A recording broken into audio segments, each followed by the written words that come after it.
The Galactic Council had conquered 647 civilizations without ever firing the first shot.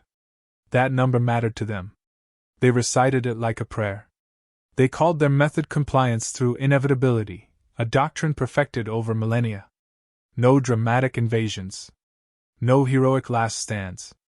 Just a single, unavoidable truth delivered with bureaucratic calm: pay tribute, or be erased. Every species eventually chose tribute. Every species, until humanity. Earth received the tribute order on a dull, overcast Tuesday. It arrived above Geneva, precisely 42 seconds after the opening remarks of a global economic summit. A ripple in the air, a distortion like heat haze, and then the hologram unfolded itself, geometrically perfect, impossibly clean. An alien figure stood suspended above the city, tall, faceted, its surface shifting between polished obsidian and molten gold. Its voice was engineered perfection, calm, authoritative, stripped of emotion yet dripping with superiority. "Attention, indigenous sophists species designated humanity," it announced. "By unanimous decree of the Galactic Council, you have achieved technological visibility. You are hereby inducted into the Tributary Compact."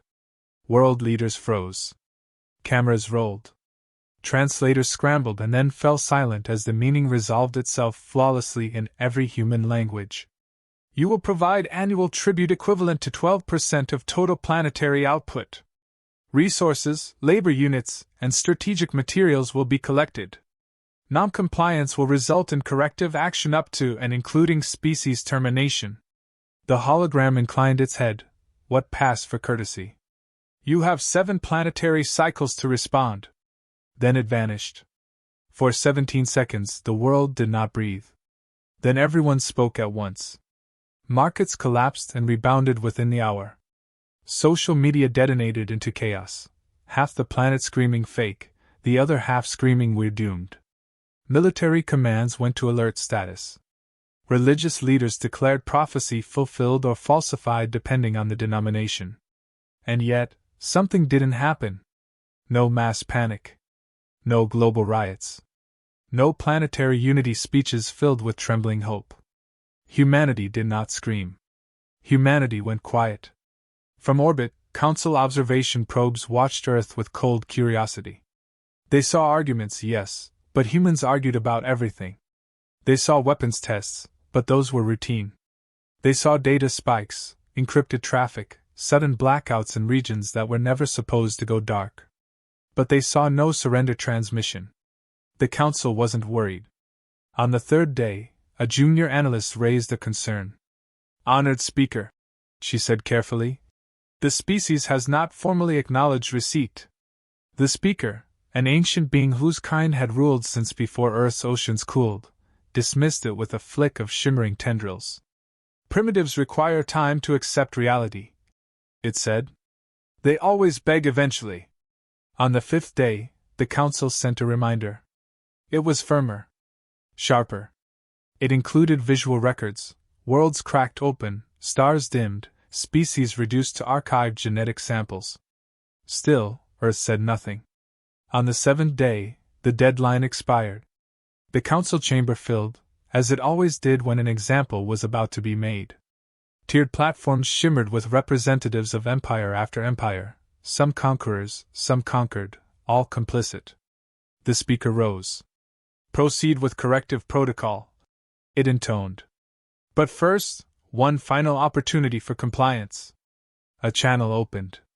Not a hologram this time. No ceremonial visuals. Just a video feed. A human appeared.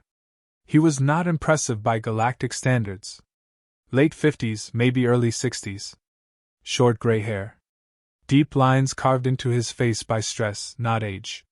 He wore a worn, olive-drab jacket with faded insignia, no medals, no decorations. Behind him was bare concrete. No flag.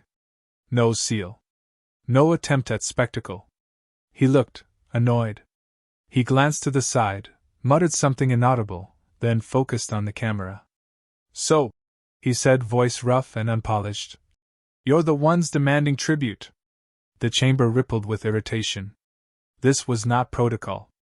I am Speaker Varun of the Galactic Council, the alien replied. You are authorized to deliver your species' response. The human leaned back slightly, studying the alien like an old mechanic inspecting a faulty engine. You know, he said, we had a whole committee arguing how to reply to you. The speaker waited. Some wanted speeches. Some wanted threats. One idiot suggested we pretend to surrender, and then stab you in the back later. A few council members hissed in amusement. The human shrugged. Too complicated. He leaned forward, resting his elbows on the table. You want our answer? Yes, the speaker said coldly. The human looked straight into the camera. No. The transmission cut. Silence slammed into the chamber like a physical force. No, one delegate screeched. As in refusal? Perhaps a mistranslation, another suggested weakly. The speaker's mandibles tightened. Confirm linguistic accuracy. Confirmed, replied the translation corps. Statement indicates absolute rejection. Outrage erupted. They don't even possess a unified stellar navy. They are biologically fragile. This is posturing, nothing more. The speaker raised a limb, silencing the chamber. So be it, it said. Prepare corrective action, Fleet 7. Their system will be reduced to compliance ash. Across Council space, Fleet 7 mobilized, 300 warships, each one capable of sterilizing a planet. They moved with confidence, even boredom. This was routine. As they jumped toward Sol, Council observers monitored Earth one final time. That's when they noticed something unsettling. Human nuclear silos stood down. Orbital weapons powered off. Entire fleets vanished from sensor detection, not destroyed, simply gone. And deep within classified human archives, protocols older than first contact activated. On Earth, the gray-haired man removed his jacket and hung it neatly on the back of his chair. He exhaled slowly. Well, he muttered. They finally asked? Outside the solar system, humanity's traps finished waking up. And Fleet 7 crossed a line it would never escape. Humanity's public response remained quiet. That was the mistake the Council made. They assumed silence meant indecision, weakness, fear. They could not have been more wrong. 72 years ago, when Earth first detected the faint gravitational scars where stars should have been, they noticed something odd. Someone, or something, was harvesting civilizations. Not for war. Not for ideology. For efficiency. For resources. For fun. Humanity did not panic. Humanity prepared. They built nothing that could be seen from orbit. No massive battleships glinting in the sun. No orbital fortresses with turrets sweeping the planet. That was how the Council imagined warfare, display and intimidation. Humanity understood war differently. War was patient. War was invisible. War was a series of inevitable surprises. As Fleet 7 jumped into Sol space, the Council assumed Earth would scramble fighter wings, activate shields, maybe nuke the moon in a last desperate show. They found nothing. Soft primitives, the fleet commander muttered. Nothing but dust and water. We'll sweep them aside and move on. Then the first ship vanished. No explosion. No radiation spike. Just gone. Sensors screamed. Formation broke. Panic rippled like wildfire through the fleet. What weapon did they? The commander never finished. The second ship disappeared, and then the third. Blindly, the remaining fleet opened fire, energy lances streaking through nothing. Every blast was answered by silence. Then humanity spoke. Not with words. Not with diplomacy. Not with holograms of apology or surrender. They spoke with gravity. Entire sectors folded inward as dormant human machines, buried inside rogue asteroids, dead moons, and misclassified comet cores, activated simultaneously.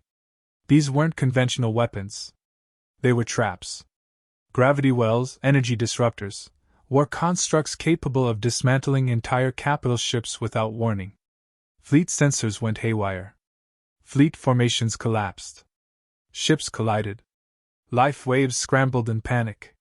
From the darkness, humanity emerged. Not with elegance. Not with beauty. But with function. Ships black as coal, angular, armored, weapons bristling. Every hull a tool of death. Boarding pods struck Council vessels without hesitation. Inside, the fight was brutal. Humans didn't shoot from a distance. They boarded. They fought hand to hand. Shotguns at point-blank range. Knives where ammo ran dry. Molotovs and explosives used with terrifying efficiency. "Clear the bridge!" a human shouted over open comms. "Don't damage the engines," another replied. "We're taking this one home." Council crews, trained for hundreds of years in the art of interstellar conquest, found themselves outmatched. Humans were not fighting fair, they were fighting smart. They were fighting human. Brutal. Persistent. Relentless. And somehow, cheerful. "Nice ship," one human joked, igniting a plasma cutter and cutting through a corridor bulkhead. "Bet the warranty's expired." And the Council fleet burned. Not because of technological superiority, not because of overwhelming firepower, but because they had underestimated humans. Again. Ships disintegrated silently, leaving debris and confusion. The remaining Council vessels attempted retreat, only to find human gravity traps activating in their path, ripping cruisers apart like paper. By the time the first wave of survivors reached the edge of soul space, the truth was undeniable. Humans were not bluffing. Humans were everywhere and nowhere. Every escape route had been mapped. Every contingency anticipated.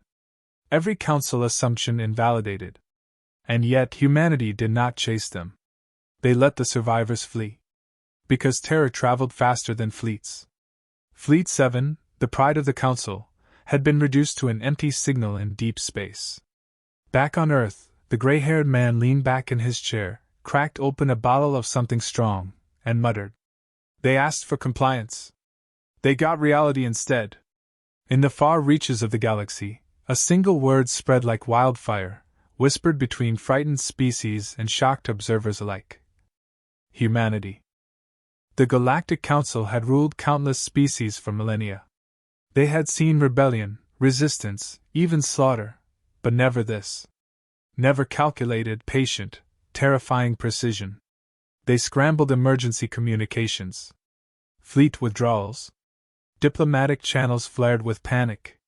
Every tributary civilization whispered the same forbidden name, humanity. Then the humans arrived. Not with fleets. Not with orbital fortresses. Not with overwhelming force. They arrived on foot, or at least, what looked like foot soldiers, marching calmly into the heart of the Council's chamber. The gray-haired man from the original transmission stepped forward. His olive-drab jacket had been replaced by a simple black uniform. No insignia, no medals, no symbols. Behind him were humans armed, yes, but not in the spectacular, flashy style the Council expected. Their weapons were practical, brutal, functional. The chamber fell silent. The speaker, a creature of impossible elegance and predatory menace, struggled to retain composure. "You," it hissed, "you survived. How? We destroyed your fleet. We obliterated your orbital defenses." The man's lips curled into the faintest smile. "You underestimated us." He tapped a control at his side. Holograms bloomed into the chamber, sprawling over every surface. Schematics of Council shipyards, hidden armories, secret vaults. Military reserves. Diplomatic blacklists. Intelligence networks. Every weakness, every vulnerability, meticulously mapped. The speaker recoiled. "Impossible. How did you?" The man raised a hand. "We didn't need to win every battle. Just the ones that mattered." He let the silence stretch. The room vibrated with tension. "You demanded tribute. You demanded compliance. You demanded the blood and labor of civilizations for your convenience. And now you are here, naked before us, forced to negotiate because you misjudged one thing." He leaned forward, voice cold and unflinching. "You misjudged humanity." The Council delegates hissed and protested, but the man's gaze cut through them like a knife. We are not here to conquer you. We are here to end the council. A tremor passed through the chamber. The speaker's many-eyed head tilted. You dare! He interrupted. We will end you. And then we'll leave the galaxy to those who aren't cowards. He paused. Then, almost casually, added, but we're generous. You get a choice. Disband. Free every tributary species. Surrender all military assets. In exchange. A thin smile crept across his face. We won't finish what we started. A delegate shrieked in rage. You expect us to accept humiliation? The man shrugged. We expect you to survive. Beyond that, your suffering is your own miscalculation. In under 60 seconds, the vote passed. The council had ruled through intimidation and cruelty for thousands of years, but no one had ever dared to see how quickly fear could rewrite their world. Civilizations once crushed under council tyranny erupted with cautious celebration. Systems once exploited for tribute tasted freedom for the first time in centuries. And throughout it all, humans quietly dismantled the infrastructure of oppression. Not for glory. Not for dominion. Not even for revenge, though there had been plenty to spare, but because no species should ever be underestimated. Back on Earth, the gray-haired man returned home. He brewed tea. Sat on his porch. Listened to the wind rustle across the trees. His granddaughter appeared beside him. Grandpa, what did the aliens want? He smiled faintly, eyes distant. Everything we had. And you said no? A chuckle. Yes. We said no? The galaxy remembered. Not as a war. Not as a conquest. Not as a miracle. But as a warning. Never mistake silence for weakness. Never mistake patience for fear. And never demand tribute from humanity. Years later, historians argued over humanity's legacy. Some called them saviors, others monsters. Some whispered about opportunism, others about cold, calculated justice. Humanity didn't care. They dismantled the tribute system, replacing it with something far worse for tyrants: transparency, intelligence sharing, and a permanent human presence wherever power tried to centralize. A galaxy that had once feared domination now feared something subtler, a species that could see every move before it happened. Council remnants still existed, but they were shadows of themselves. Fleets were decommissioned. Starbases abandoned. Archives purged. No amount of wealth or cunning could resurrect the fear humanity had instilled. On Earth, life went on. The gray-haired man, hero of 1,000 battles nobody would ever know about, retired quietly. He repaired an old boat in the harbor, fixed a leaky roof on his cabin, and slept through nights for the first time in decades. His granddaughter watched him once while he sanded a hull. Grandpa, did it hurt? He laughed softly, a dry, gravelly sound. Hurt? Sure. But it was necessary. She frowned. Was it worth it? He paused, looking out over the water, eyes tracing the horizon where the sun kissed the sea. Every single second. Out among the stars, humans left their mark, not flags, not monuments, not trophies, but a quiet, enduring warning. One word, whispered across every trade route, every military outpost, every corner of the galaxy. No. Not a threat. Not a boast. Just a simple, eternal truth. Tribute, tyranny, arrogance, and fear, they all collided with that word. And humanity's one-word answer had reshaped the balance of power forever. The galaxy remembered. It would never forget. And on Earth, the gray-haired man poured himself another cup of tea, listened to the wind, and smiled faintly. They asked for everything, he said to the empty porch. And we said no, his granddaughter added, grinning. Yes, he said. And that, my dear, is how you survive. In that silence, the calm after a storm, one thing was certain. Humanity answers tyranny with one word. And every corner of the galaxy still trembles at the memory.